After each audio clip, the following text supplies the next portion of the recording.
Hello and welcome to another episode of The Identity Navigator. My name is Rohit. Today, we are diving into something that sounds simple but has profound impact on the workplace and innovation in any team. It is about unquestioned assumptions.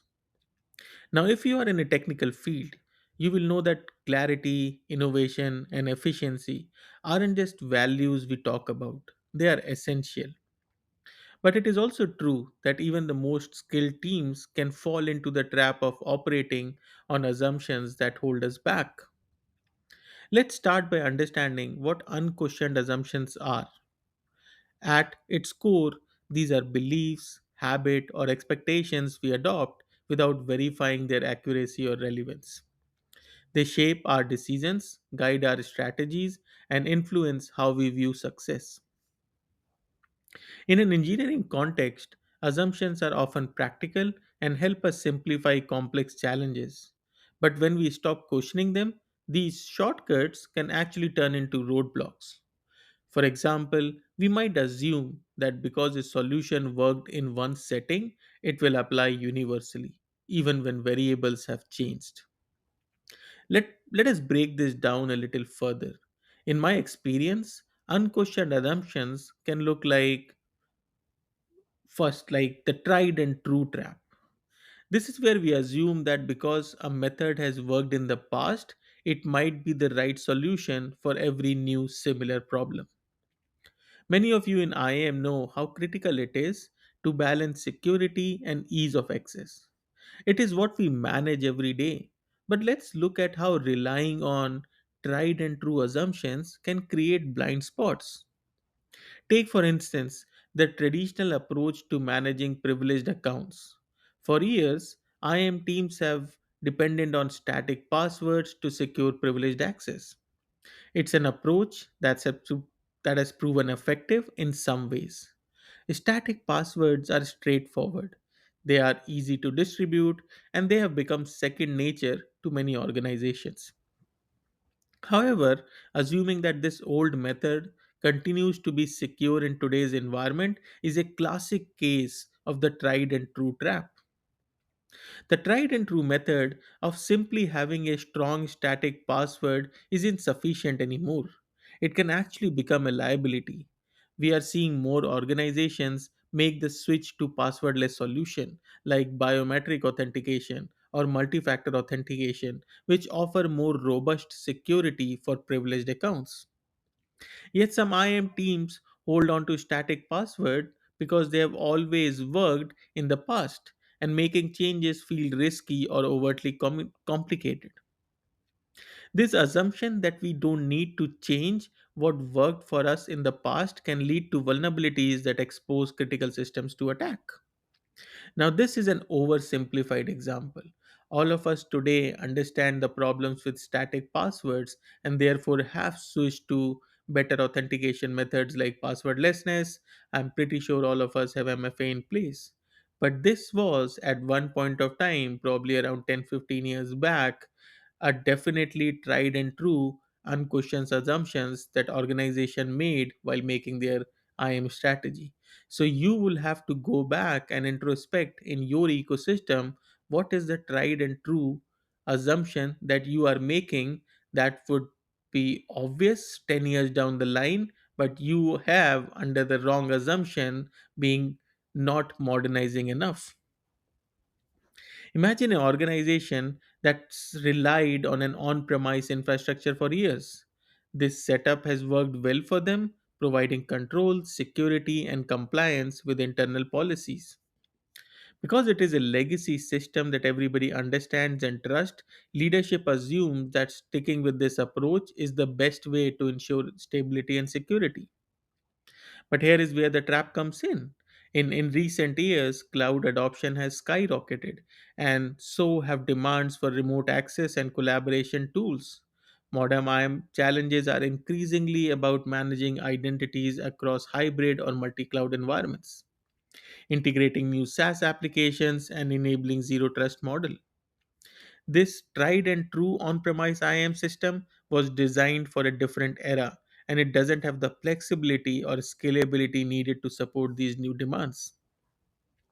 Thus, the assumption that our on premise IAM system has worked for us, so it will continue to do so, can lead to significant challenges. When new needs arise, like integrating with cloud applications or scaling identity management for remote workers, this setup can become a bottleneck. In the worst case, organizations may be forced into hasty upgrades or ad hoc workarounds to keep up, which can introduce vulnerabilities and operational efficiencies. The better approach, leaders can acknowledge the effectiveness of past strategies but recognize that today's environment might call for hybrid or fully cloud native IAM solutions that are more adaptable. This approach not only supports current needs but also prepares the organization to handle future demands. It could be very well the other way around. Just because you have seen every organization's migrating to the cloud and you have seen this as a tried and true method that is working for other applications, you might think that this has to work for IAM as well. But you will have to identify what works for you. And this is where these unquestioned assumptions needs to be A identified and B challenged. Thus, by challenging the tried and true belief around IAM infrastructure, leadership can make more informed choices about modernization, aligning with a strategy that is both secure and future proof. Now, I am obviously taking examples from an identity and access management ecosystem because that is what so many of us relate to, but this is actually transferable to any other business problem that you are trying to solve. Another type of this assumption comes across as what I call the expertise bias. Now we have all seen this one, or we might some of us might be guilty of this one. Because as we get deeper into our expertise, there is a tendency to assume we know enough. We might overlook new ideas because they seem too unfamiliar or question traditional approaches because they don't align with our experience. Imagine a senior IAM architect who has been deeply involved in designing and managing role based access control system for years. They are a recognized expert in RBAC, having implemented it successfully across several large organizations. RBAC has served these organizations well by providing a structured way to control access based on users' role, reducing complexity, and helping ensure compliance. Given this success, the architect might naturally favor RBAC as the primary access management approach. But as the organizations grow and adopts more dynamic cross-functional workflows, RBAC can become cumbersome and inflexible. Here is where the expertise bias might come in. Despite emerging models like attribute based access control or even AI driven adaptive access models that offer more granular, dynamic controls, the architect may resist these new approaches. They might think RBAC has always worked, I know how to design it well, so there is no need to change our approach. This expertise bias can be limiting. By sticking rigidly to our back, the organizations might miss out on access models that better support flexible, real time access needs.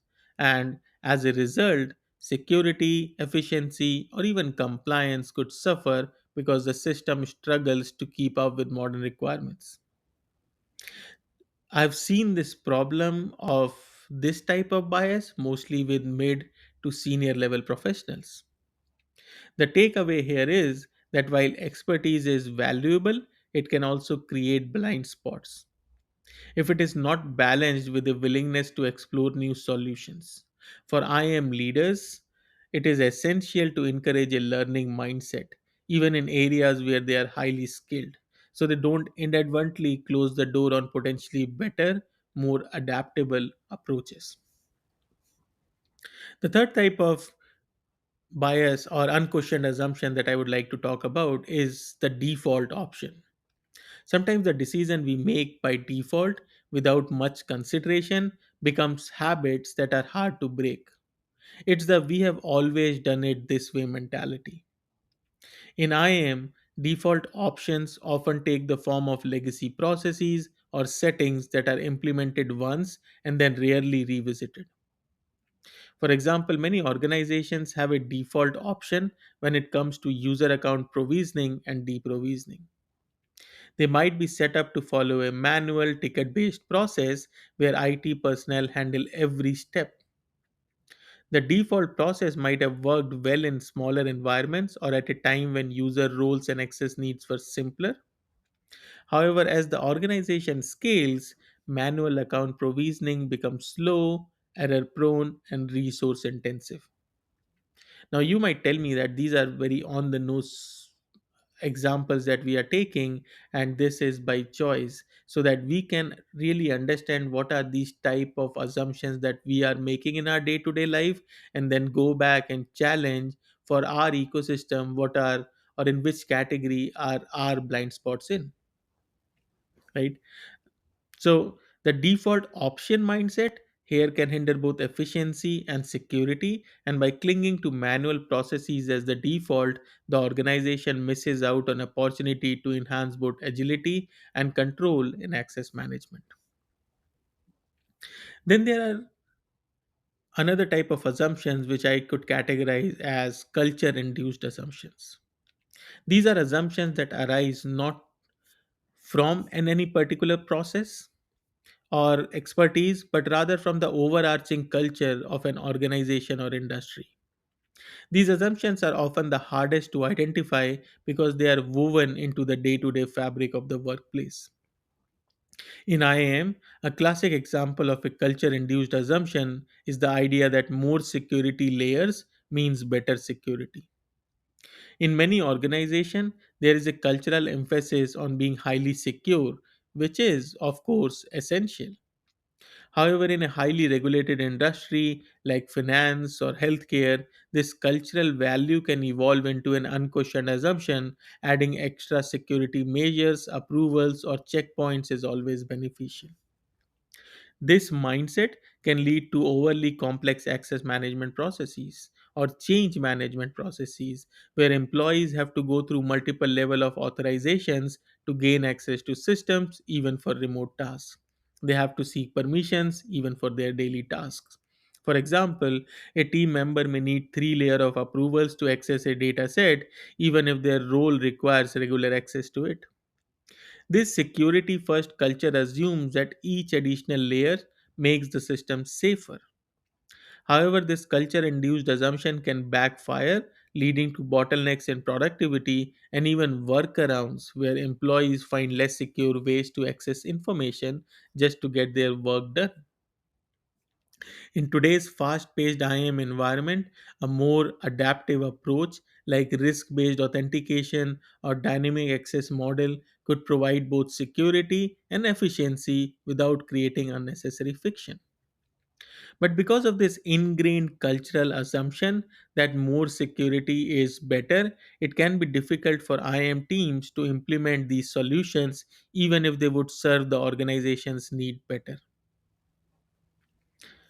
Now, how to recognize culture induced assumptions?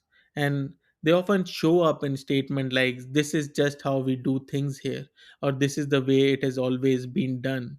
To overcome them, it's helpful to encourage a cultural of questioning and to welcome new perspective. Team can benefit from revisiting whether these assumptions are still effective in light of current challenges, as well as being open to alternative strategies that offers a balanced approach to security and usability. Another type of assumptions that I've come across can be called as branding induced assumptions. Now, branding induced assumptions happen when we assume a product, service, or strategy is the best choice simply because it comes from a well known brand. This is particularly relevant in IAM, where brand reputation can significantly influence purchasing and strategic decisions. For example, consider a company looking to implement a privileged access management solution.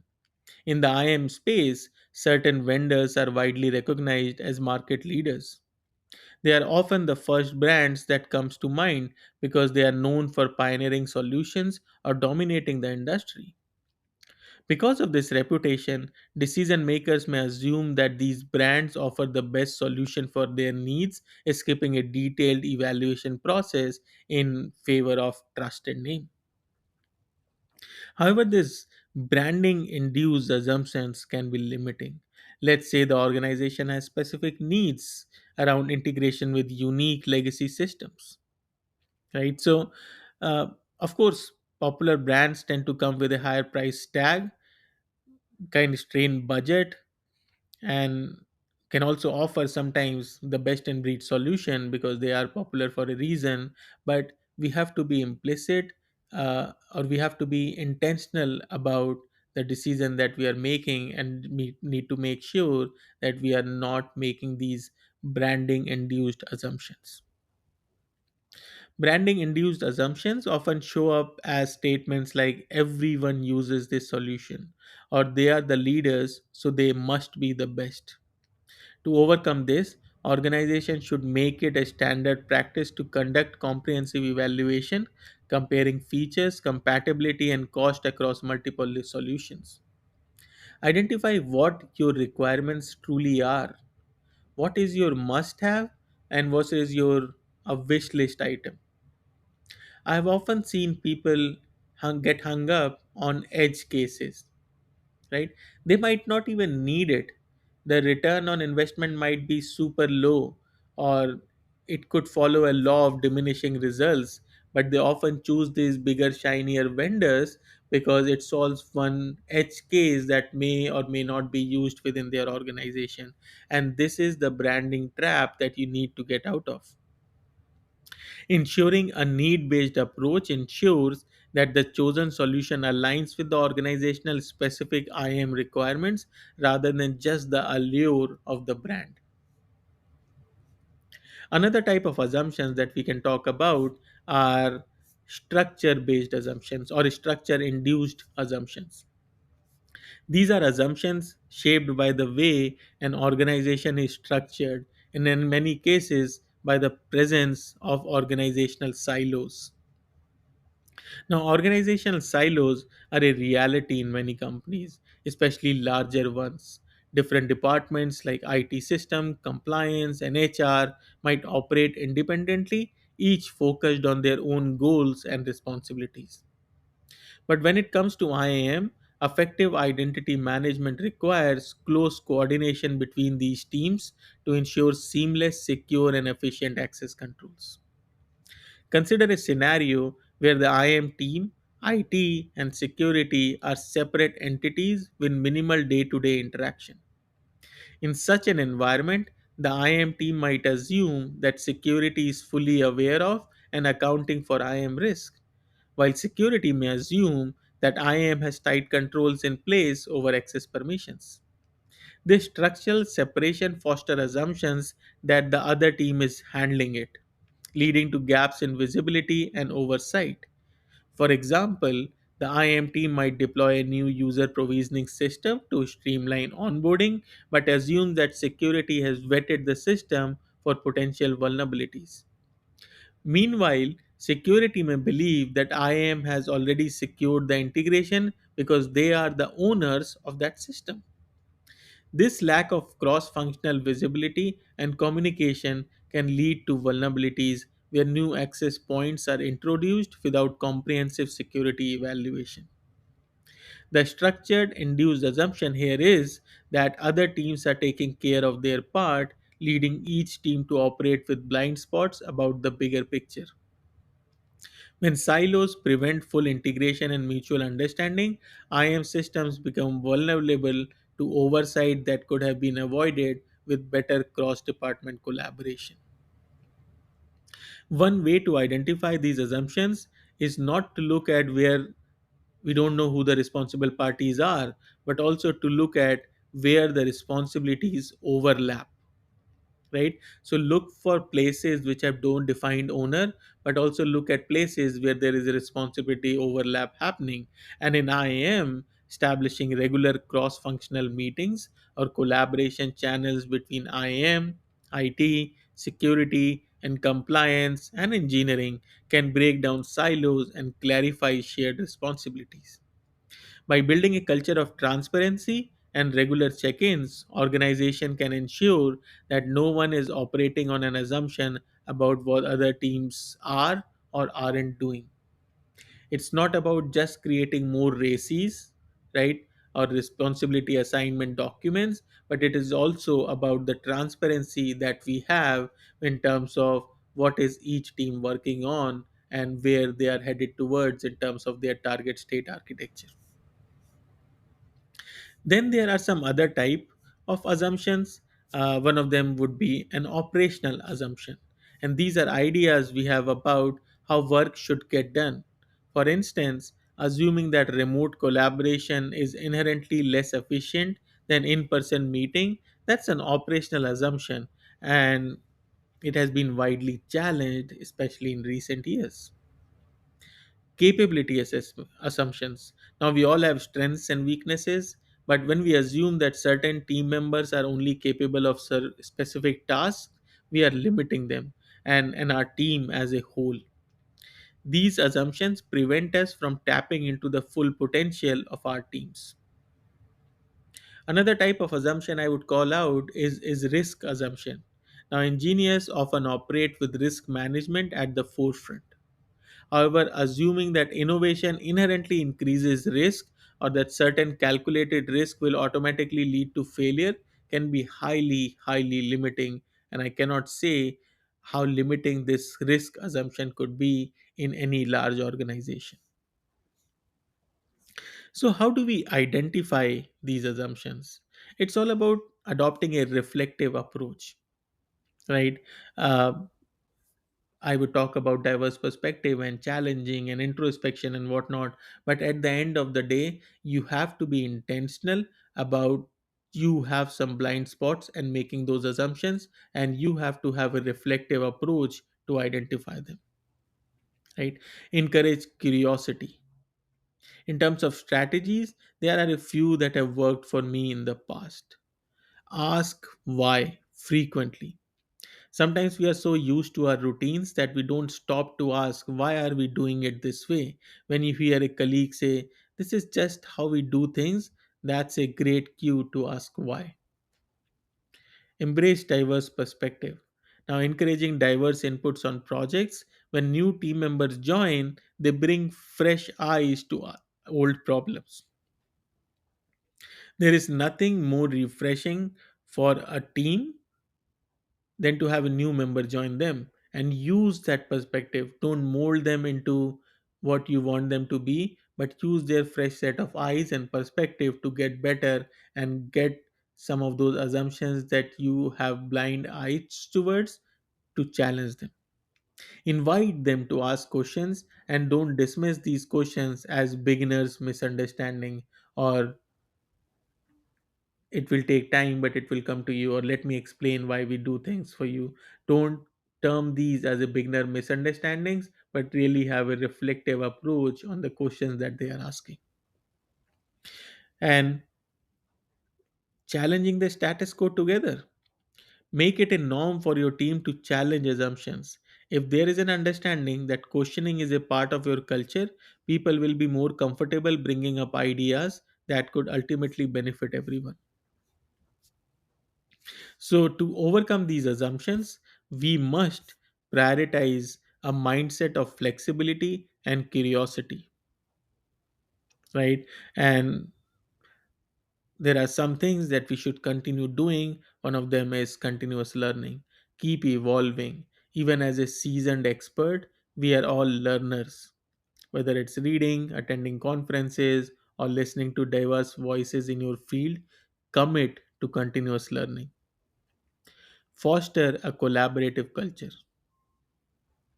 In the teams, aim to create an environment where people feel comfortable saying, I don't know or I am not sure. This openness invites others to explore beyond their comfort zones. And then practice regular debriefing. After major projects, we hold debriefs. We discuss what went well and what didn't, and we identify any assumptions we might have carried. These discussions build our collective awareness and resilience. So, There you have it. Unquestioned assumptions. They are subtle, they are insidious, and they can creep into any workplace. I can guarantee that you have some at yours. But the good news is that first, we don't have to be perfect. We just have to keep getting better at identifying those assumptions. And second, that with some conscious effort, we can break free from them, opening up more space for innovation, efficiency, and growth. And this is what truly will set apart a great team from a good team, right? Thank you for tuning in, and don't forget to keep asking why at every step of the way. Stay curious, stay open, and remember, the more we question, the stronger our solutions will be. Thank you for listening. You can always reach out to me via LinkedIn, which I'll put a link to my profile in the show notes.